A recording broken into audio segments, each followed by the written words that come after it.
What's up mga kaudak? Ngayon magluluto tayo ng pakbet.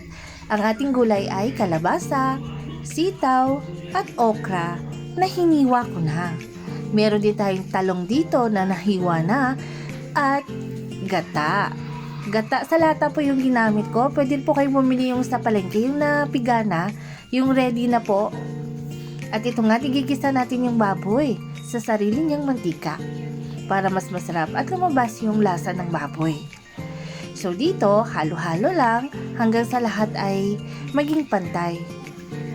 Pag nag-golden brown na siya, ibig sabihin marami na siyang mantikang nailabas at ready na siyang i-mix with our vegetables.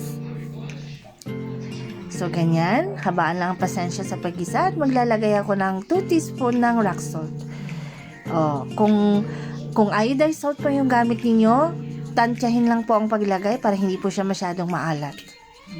So ito, ihahalo ko lang yung rock salt sa baboy at gisahin. Meron akong 1 liter na tubig dito at ngayon lalagyan ko lang siya ng tubig na umaapaw sa baboy. Sakto lang muna yung ilalagay kong tubig. Tapos isusunod ko na po yung kalabasa para sasabay niya sa baboy na lumambot. Yan, halu-haluin lang at takpan na po siya para lumambot. So, ganyan na lang yung tubig na natira. So, dagdagan nyo lang ng konti kasi nagdagdag tayo ng kalabasa.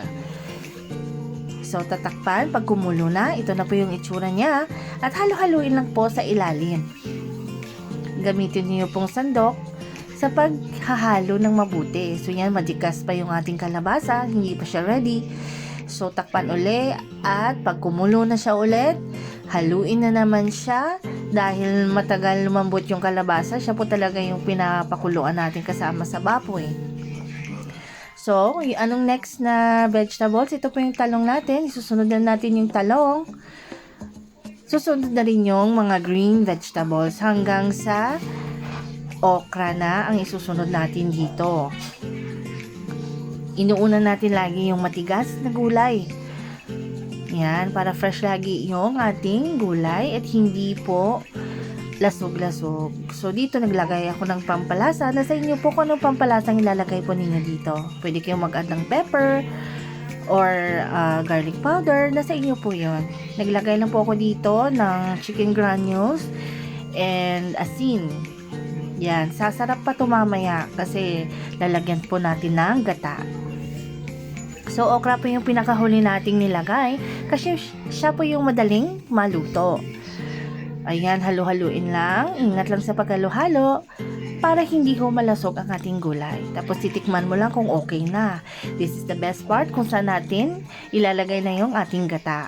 Marami pong gata nasa lata. So, half lang po dito yung ginamit ko. Nasa inyo po kung iubos nyo. Pero, okay na po sa akin yung ka-creaminess niya pag half lang po yung kinonsume natin.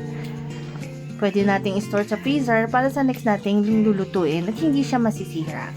So, ito, half lang ng can yung ginamit ko. So, halo-halo lang. So, perfect na sa akin ang ka-creaminess ito. Masabaw na creamy. Hindi over sa ka-creaminess. Tama lang. So, masarap na yun. Titikman natin yan. At kung okay na yung palasa o kulang pa, nasa inyo po kung gusto nyo pong magdagdag ng pampalasa. Ayan, nagdagdag ako ng asin para mas lumabas at ma-enhance yung flavor ng gata.